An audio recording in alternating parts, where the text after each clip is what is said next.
اللهم صل على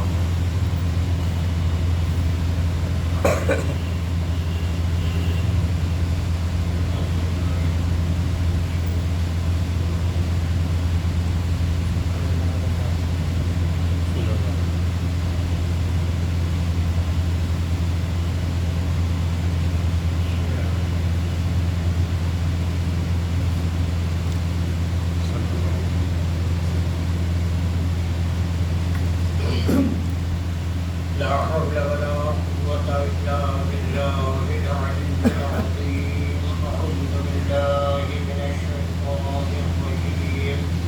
بسم الله الرحمن الرحيم.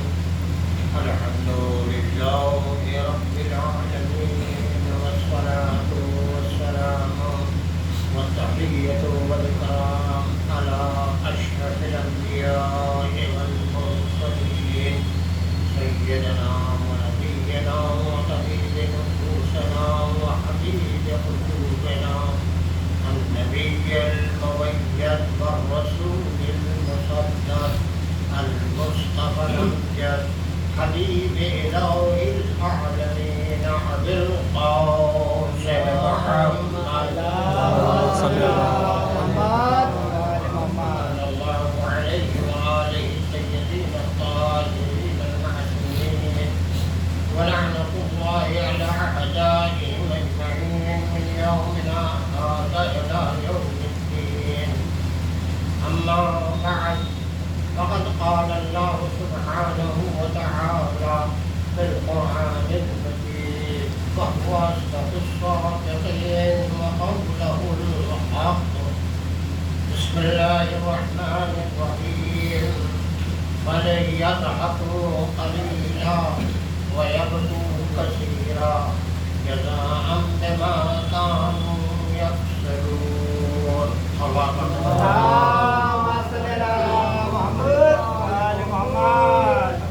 تھوڑا سا لوگ قریب آ جائیے، مجلس جیسا.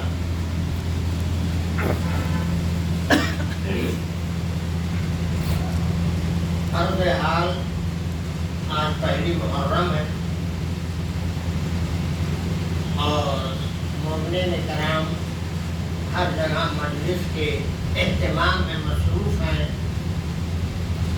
تو نہ مجھے اس بات کو سوچنا چاہیے کہ کم افراد ہیں، نہ آپ کو سوچنا چاہیے کہ کم مومنین آئے ہیں. بھائی ایک ذکر کر رہا ہوں آپ کے سامنے. دنیا میں ایک مجلس ہوئی، اور تو سنیے نا، دنیا میں ایک مجلس جس کو اللہ نے اتنا پسند کیا کہ فرشتوں کو بھیجا. اور وہ مجلس کون تھی؟ اس مجلس میں ذاکرہ تھیں فاطمہ، اور سامعین کتنے تھے؟ 4. ماشاءاللہ یہاں تو اس کے ساتھ ہیں. وہاں 4 تھے سامعین، اور سامعین میں 2 بچے تھے، ایک بزرگ تھا ایک جوان. بزرگ کا نام سرکار دو عالم، جوان کا نام علی مرتضی، بچوں کا نام حسن حسین، ذاکرہ جناب فاطمہ. اللهم صل على محمد.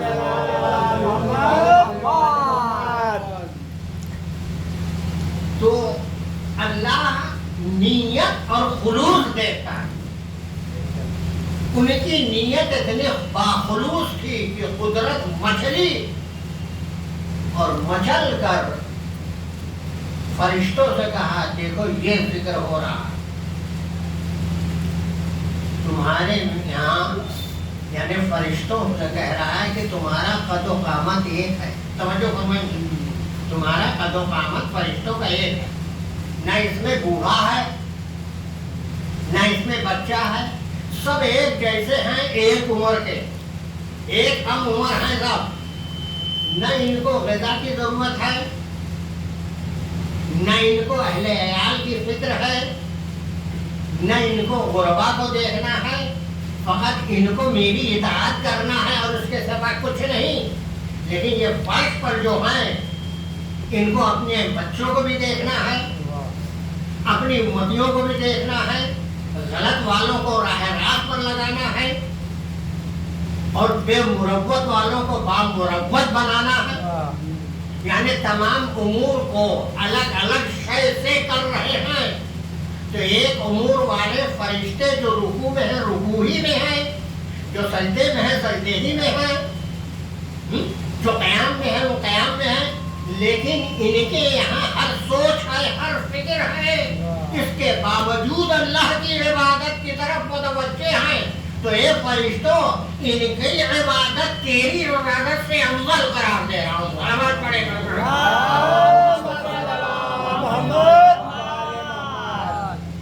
کوئی معمولی چیز نہیں ہے. لہٰذا آپ کے حقیقت کو جاننے کے لیے اگر ایک فرش پر بیٹھنے والا سامع خلوص رکھتا ہے تو بخدا منبر پر قسم کھانا بھی غلط ہے, کیونکہ منبر خود ایک قسم. لیکن وہ عادت پر یہ جملہ نکل جاتا ہے کہ حقیقت جو ہے وہ حقیقتی منظر یہ ہے کہ انسان اتنے اموروں میں ملوث ہے کہ جس کی وجہ سے اسے ہوش نہیں رہتا.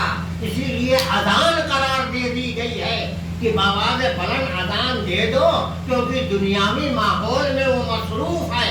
اب اس آواز کو سن کر اپنے کاروبار کو چھوڑ کر عبادت کی طرف دوڑا تو یہ عبادت اتنی فضیلت والی ہوتی ہے جو فرشتوں سے زیادہ افضل ہے. اور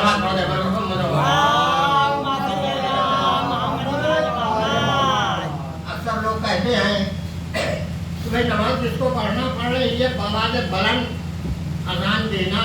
آج تو لاؤڈ اسپیکر ہے, کل تو تھا نہیں, اس لیے مینارے بنائے گئے تھے کہ مینارے کی بلندی پر جا کر مؤذن جب اذان دے گا تو فضا میں جتنی بلندی سے آواز دے گا اتنی ہی زیادہ دور تک اس کی آواز پھیلے گی.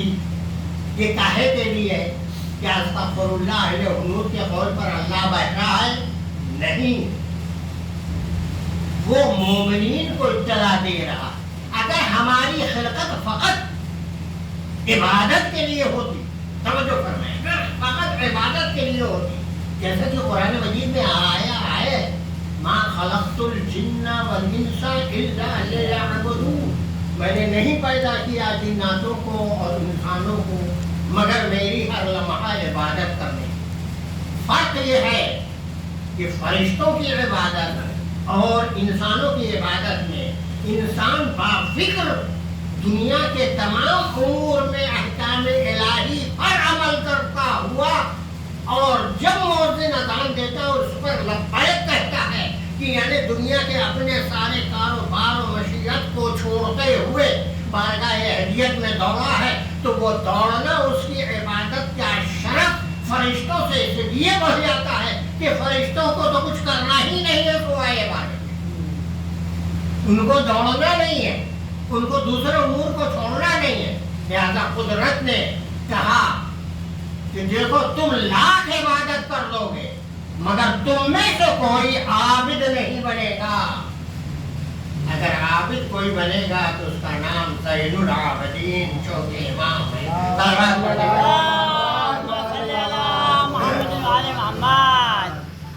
یہ تو تمہیدی لفظ پنجتن کے اوپر 5 مومنین کے حساب سے آ گیا, لیکن جس آیت کی تلاوت کیا ہوں اس آیت کو سورہ توبہ کی ہے. فَلْيَضْحَكُوا قَلِيلًا وَيَبْكُوا كَثِيرًا جَزَاءً بِمَا كَانُوا يَكْسِبُونَ. دنیا میں جتنے امور اور علمی اور فلسفی اور حکیمانہ اقوال پیش ہوئے اس کے خلاف قرآن اعلان کر رہا. دنیا کہتی ہے جینا چاہتے ہو تو ہمیشہ خوش رہو, مسکراتے رہو. پروردگار کہتا ہے جینا چاہتے ہو تو اپنے دل کو نرم کرو. پوچھنے والے نے پوچھا نرم کیسے ہوگا؟ کہا رو. کہا رو. جتنا رو گے اتنی ہی عمر بڑھتی جائے گی, جتنا ہنسو گے اتنی عمر گھٹتی جائے گی. اب قرآن مجید کا سورہ توبہ کی یہ چھوٹی سی آیت فَلْيَضْحَكُوا قَلِيلًا, یضحک مانے ہنسنا, قلیلہ مانے کم, کم ہنسو.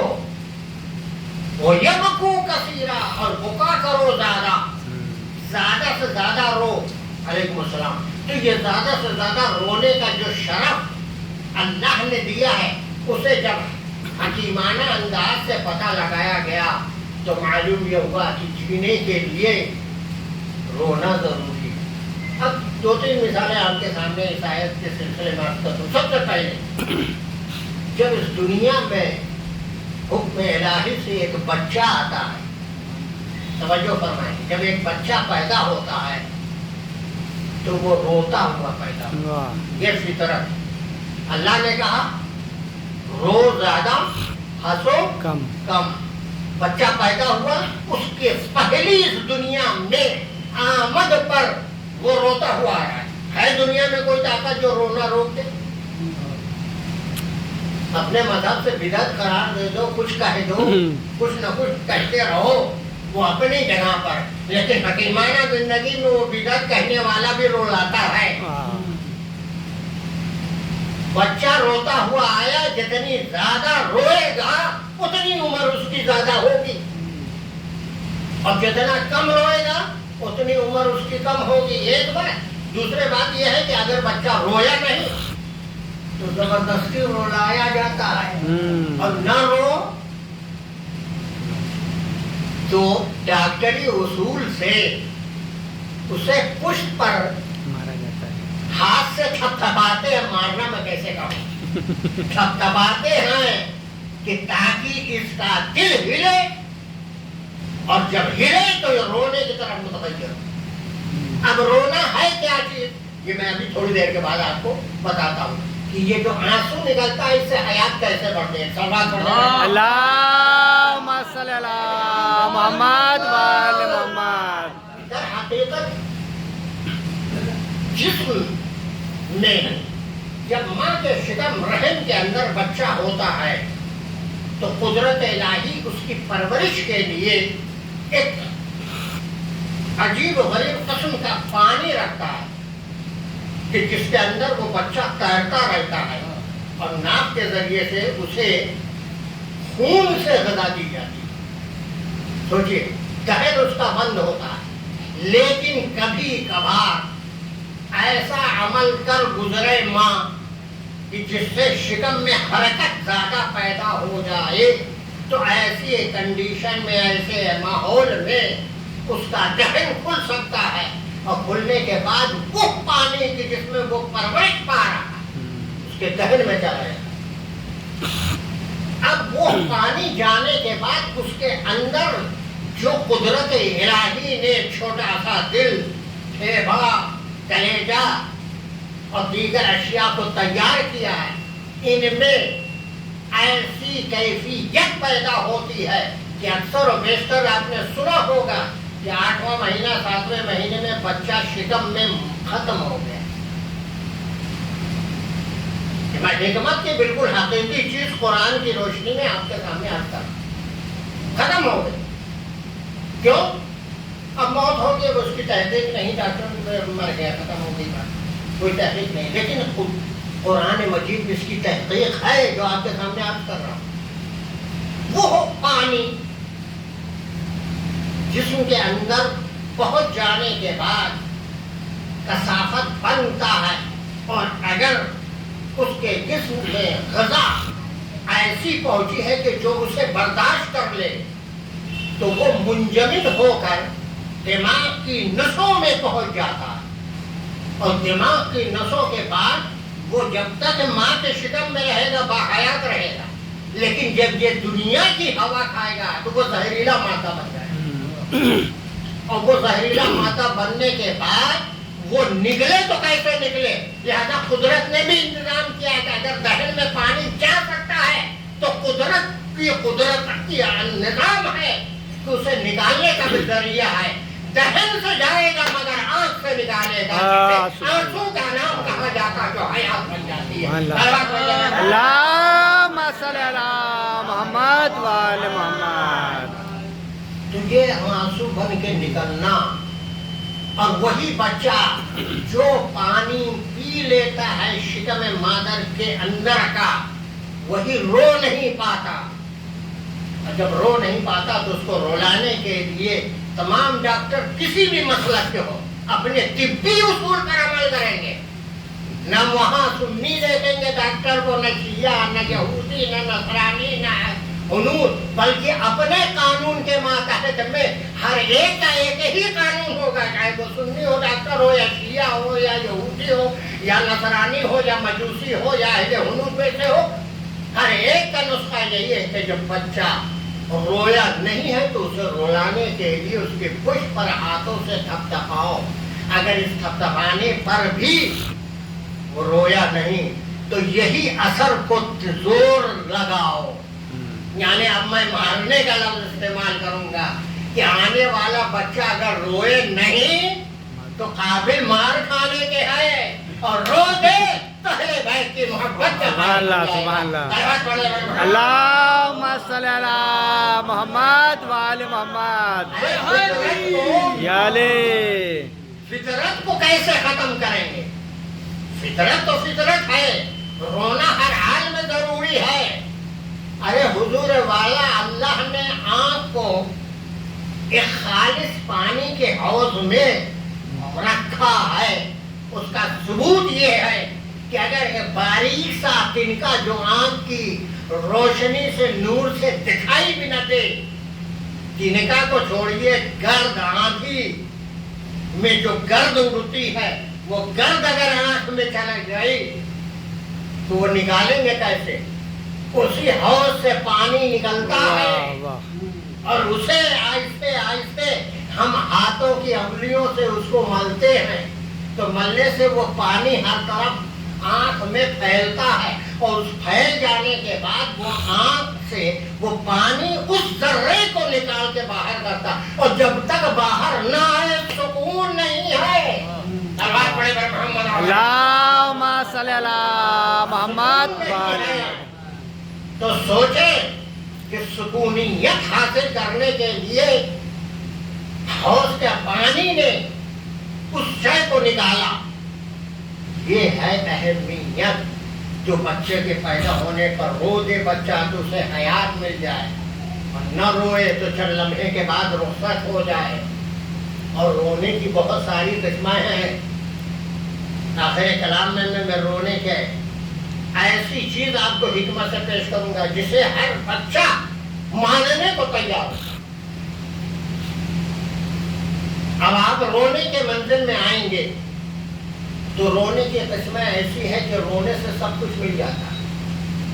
अगर दरगाह हज़रत अबुल फज़ल अब्बास के चौराहे पर एक आदमी पहुंच जाए जो वालेकुम सलाम आपको जानता भी ना हो, इस मोहल्ले का ना हो, कहीं और से आ गया हो, और वहां खड़ा होकर दाढ़े मार के रोए, तो जो राहगीर लोग हैं जो उसे पहचानते नहीं है, सच बताइए बहनी और बहन क्या उससे पूछेंगे भैया क्या हुआ, क्यों इतना दाढ़े मार के रो रहे, क्या वजह है?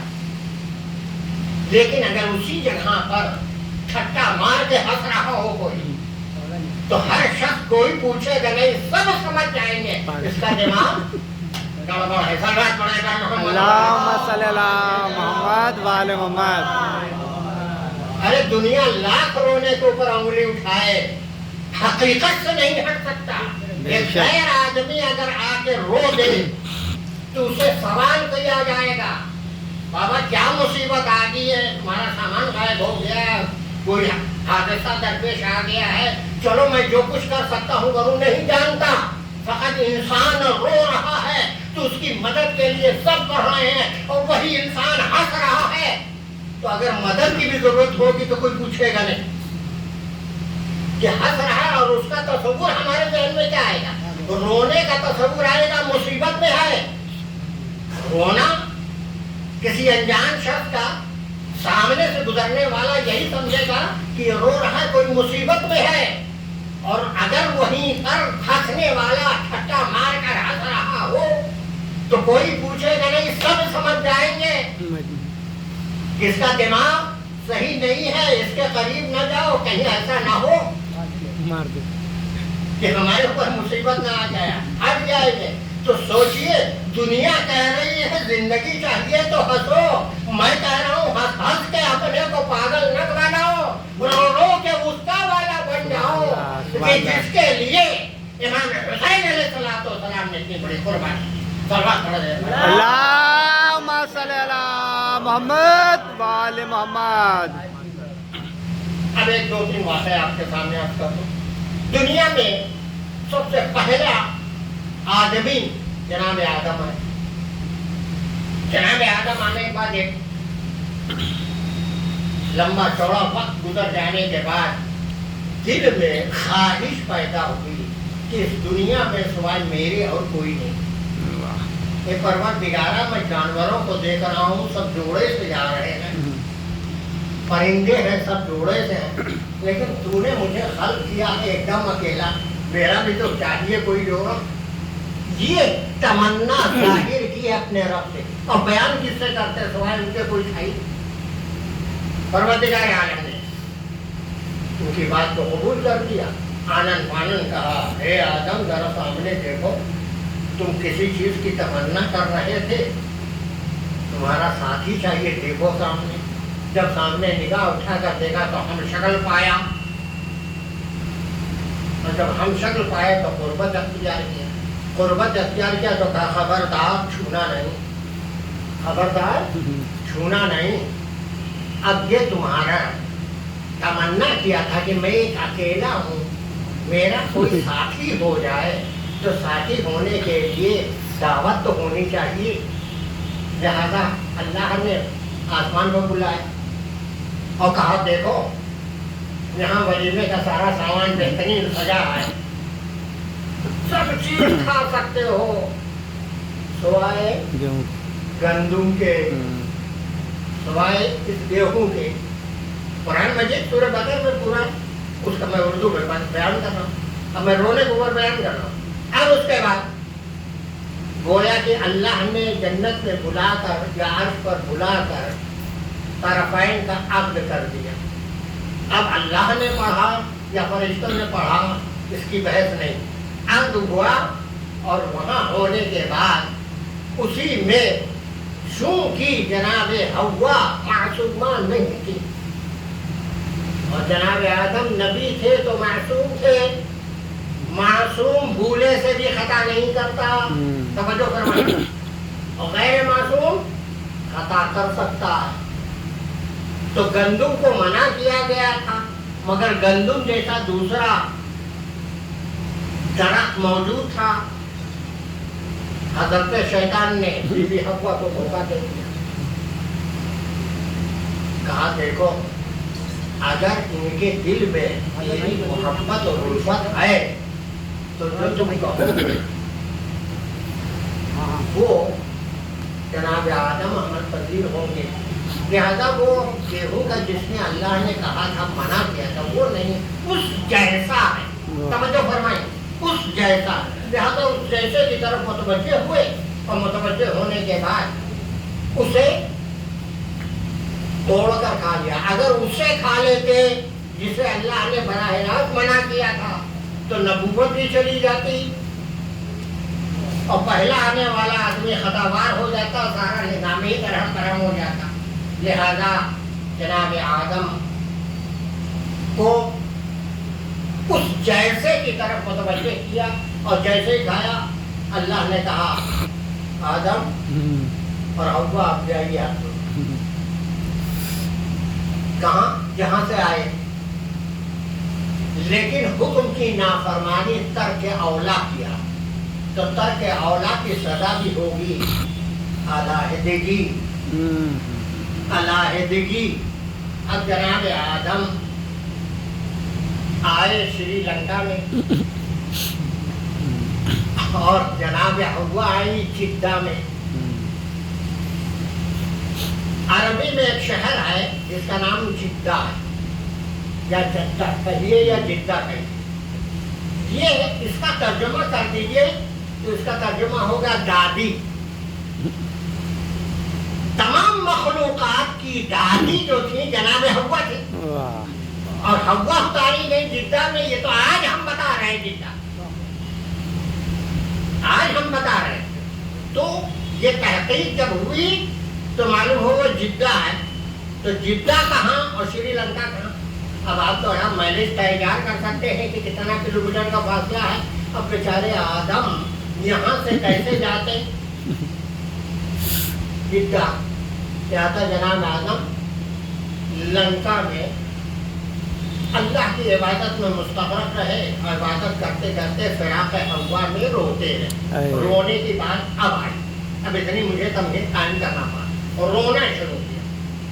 परवरदिगारा तेरे हुक्म की नाफरमानी हकीकी तो नहीं किया, उस जैसे पर किया, इतनी बड़ी तो सदा मुअज्जल कर दिया, मुझे मेरी हव्वा से मुलाकात करा दी।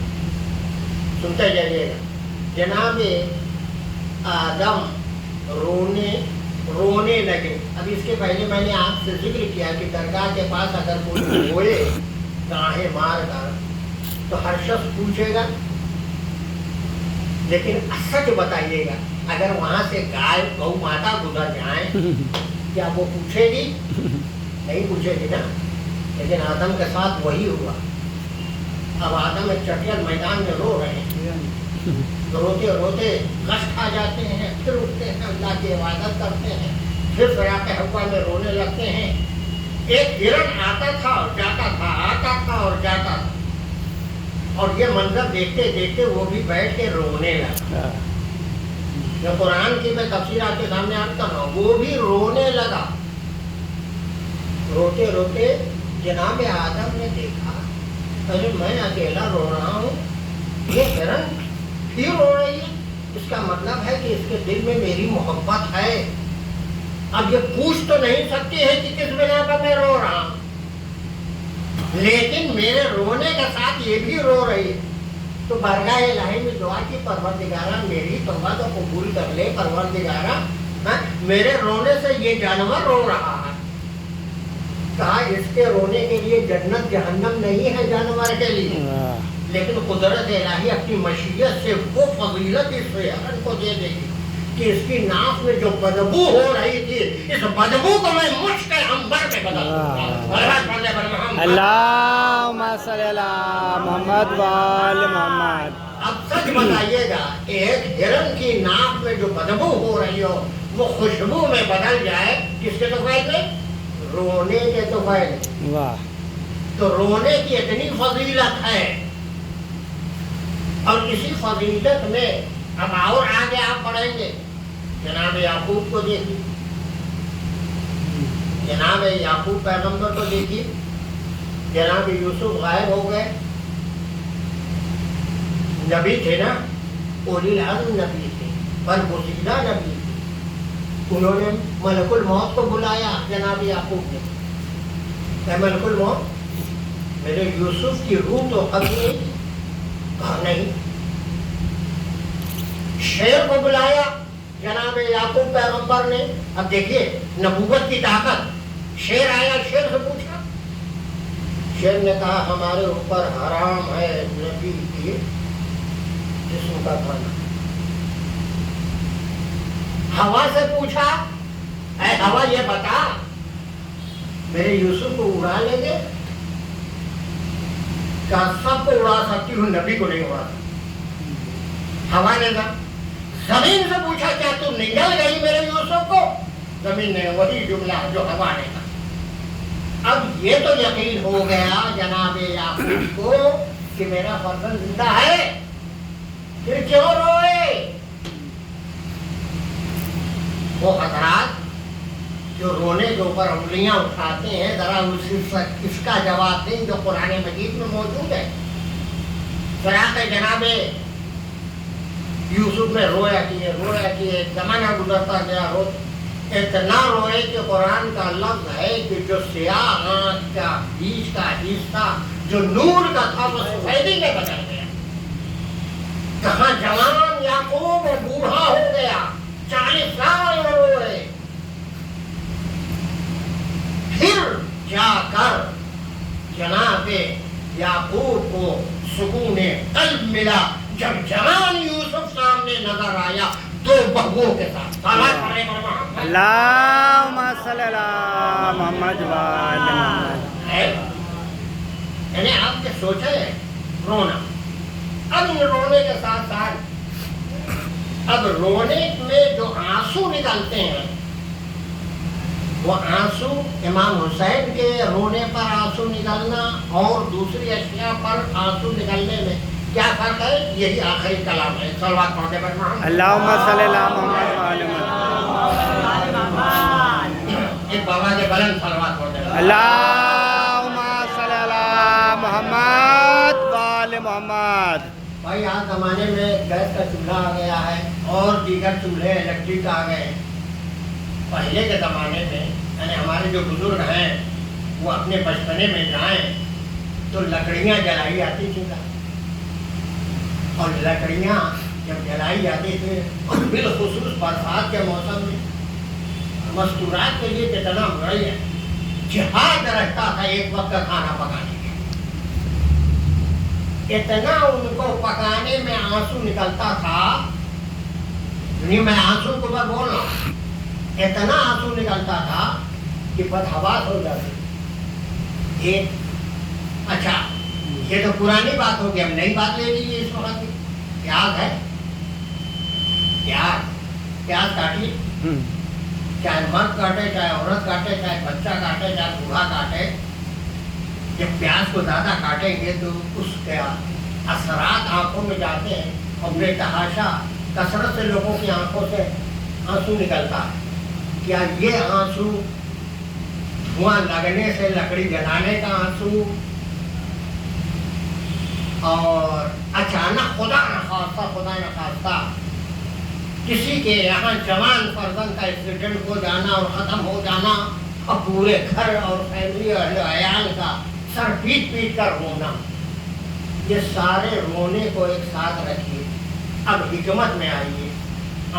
प्याज काट कर आंसू जो निकलता है उससे दिमाग भारी हो जाता है। ये मैं हिकमत से आपको बता रहा हूँ। प्याज काटने पर अगर आप कसरत से प्याज काटेंगे और उससे जितना ज़्यादा आंसू निकलेगा उतने ही ज़्यादा भारी दिमाग हो जाएगा, जिसमें कमजोरी महसूस हो जाएगी। आँख में जब धुआं जाता है या लकड़ी जलाने का धुआं जाता है या दीगर धुआं चला जाए तो आदमी मजबूर होता है आँख को मलने का और सांस लेने में उसकी दिक्कत बढ़ती है। ये हिकमत बता रहा है।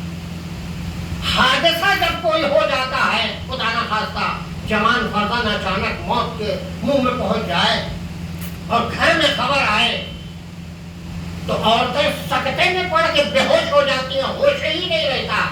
और कभी कभी ऐसा भी होता है कि औरतें कहते हैं नहीं, मेरा बच्चा सो रहा है, मेरा बेटा सो रहा है, इसके ऊपर कोई असर नहीं है, अभी थोड़ी देर के बाद उठेगा। लेकिन जब लोग बहुत समझाते हैं और जब दिमाग समाअत पर मजबूर हो जाता है तो उस वक्त दाढ़ें मार के रोती है। तो ये आंसू अचानक के हादसे का, प्यास का आंसू, धुएं का आंसू और किसी मामला के आंसू में या तो दिमाग भारी हो जाता है या जिसमें कमजोरी आ जाती है या सांस लेने में तकलीफ होती है। लेकिन अय्याम अज़ा में एक मस्जिद से दूसरी मस्जिद, दूसरी मस्जिद से तीसरी मस्जिद, करबला पहुंच गए या और मुकाम पर पहुंच गए या एजाज कुछ नजर आ गया इमाम हुसैन अलैहिस्सलाम के मुनासिबत से और आप दाढ़ें मार कर घंटों रोते रहे और रोने के बाद जब रुमाल से आंसू पोंछते हैं तो न तो आपका दिमाग सर भारी होगा, न तनफ्फुस सांस लेने में किसी किस्म की दिक्कत पैदा होगी और न ही कोई और अजजा पैदा होंगे, बल्कि मजलिस के बाद रो कर जो उठता है वो बखुदा मैं अर्ज कर रहा हूँ आपके सामने कि वो अपने जिस्म को बड़ा हल्का पाता है कि हमने इमाम हुसैन पर रो दिया। ये आंसू ऐसा कदरदार बन गया।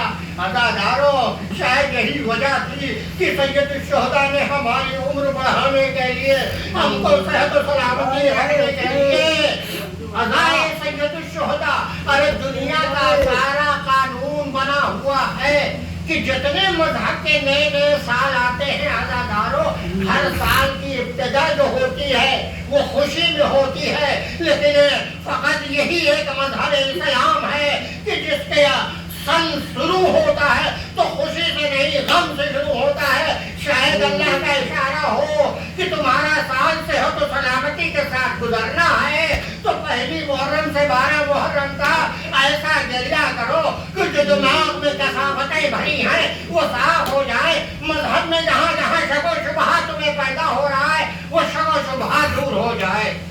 اجرکم ربکم، بس آپ تیار ہو گئے ہیں، بس چند منٹ واقعہ کربلا کو سماعت فرمانے۔ امام حسین علیہ السلام دین کو بچانے کی خاطر کربلا کا رخ کیا، اور سوچیں وہ حسین جو پوری زندگی میں کوئی حج نہ چھوڑا، سوچئے جس کے لیے ہم مجلس عزا برپا کر رہے ہیں، میں اسی حسین کے بارے میں ذکر کر رہا ہوں۔ امام حسین علیہ السلام روز عرفہ 9 ذی الحجہ، جس روز جناب مسلم ابن عقیل کی شہادت واقع ہوئی، آپ کہاں ہیں؟ مکہ میں عرفات کے میدان میں ہیں، بارگاہ عیدیت میں دعا کر رہے ہیں۔ جب مولا کو یہ پتا چلا کہ احرام کی حالت میں ظالم مجھے قتل کرنے کے لیے عرفات کے میدان میں آ پہنچا ہے، حسین کو گوارا نہیں تھا کہ یہ پاک و پاکیزہ زمین پر ہمارا خون بہایا جائے، لہذا کہا پروردگارا آج میں مناجات تیرے سامنے عرفات کے میدان میں کر رہا ہوں۔ عزاداروں، عرفات کے میدان میں جتنا سید الشہداء نے گریہ کیا اتنا شاید دنیا میں کسی نے ہوا نہیں۔ مفاتی میں دیکھ لیجیے، زیارت عرفہ جوشن کبیر جتنی بڑی اس سے بڑی ہے یہ دعا۔ زیارت عرفہ امام حسین علیہ السلام نے کیا گڑ گڑا کر بارگاہ عہدیت میں مناجات کی، اتنا گریہ کیا۔ گریہ کرنے کے بعد وہاں سے اٹھے، اور اٹھنے کے بعد جب خانہ کعبہ کی سرحد سے باہر نکلے تو مڑ مڑ کے بیت اللہ کو دیکھ رہے تھے۔ یہ پروردگارا جو کوئی حد نہ چھوڑا ہو، آج تیرے دین کو بچانے کے لیے تیرا حسین تیرے گھر کو چھوڑ کے جا رہا ہے۔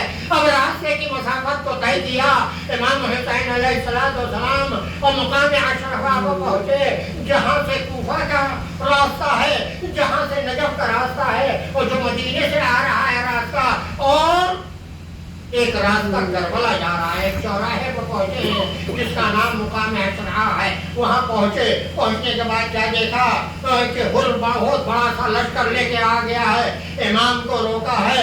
امام نے کہا اچھا حضور آج کی شب تو ہمیں یہی رہنے دو، اب مصلحت امامت یہ بتا رہی ہے کہ کوئی خبر آنے والی ہے۔ ایک مرتبہ عباس سے کہا اے بھیا عباس کوفے کے راستے میں بیٹھ جاؤ، میرا بھائی مسلم کی کوئی خبر نہیں ہے، آیا وہ کیسا ہے؟ اتنے میں قافلہ کا ایک اونٹ سوار آیا، پوچھا کہ میرے بھائی مسلم سے کیا حال بتا سکتے ہو؟ تو جناب امام حسین علیہ السلام نے خود دریافت کیا تو پتہ یہ چلا کہ امام حسین علیہ السلام کو اس قاصد نے یہ خبر دیا کہ مولا جب میں چلا تھا تو فوج عشقیہ جو تھی وہ چاروں طرف سے جناب مسلم عقیل کو گھیرے ہوئے ہیں۔ عزاداروں اس کے بعد تھوڑی دیر سر جھکائے ہوئے بیٹھے تھے، اور اس کے بعد 2-3 قافلہ اس قسم کا آیا کہ جس میں 2-3 لوگ تھے۔ وہ آنے کے بعد امام نے پوچھا، کہا کہ بتائیے کہ آپ ہیں کون؟ کہا میں مسلم کا بھائی حسین ابن علی ہوں، کوفہ جانا چاہتا ہوں، آیا میرے بھائی کی کوئی خبر ہے؟ تو وہ سر جھکا کے رونے لگا، کہا میرے مولا آقا میں اس وقت چلا ہوں جب مسلم کا سر تن سے جدا ہو گیا، اب اس سے بام سے لاش کو زمین پر پھینک دیا گیا، اور گھوڑوں کی ٹانپوں سے کمال پورے کوفے میں گھمایا جا رہا تھا۔ یہ سننا تھا کہ ماما کر کے اتارا، وہاں مسلمہ کہتے ہوئے خیمے کے اندر پہنچے، اور ایک مرتبہ مسلم کی بیٹی کو بلا کر آغوش میں بٹھایا، سر پر دست جب کر پھیرا، کمزور بچی نے کہا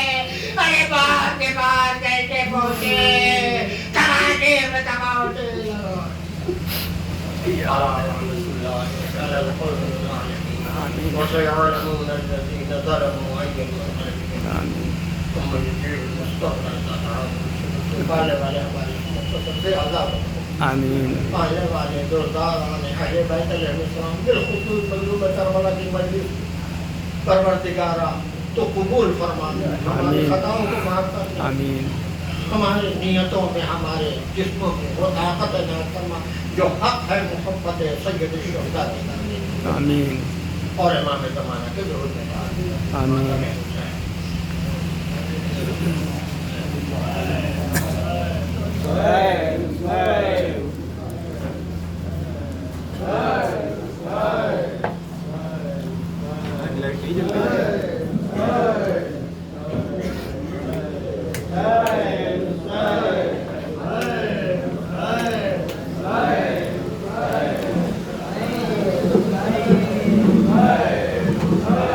انشاءاللہ کل ملیں گے اطمینان سے ابھی بلوا یا پڑھنے کے لیے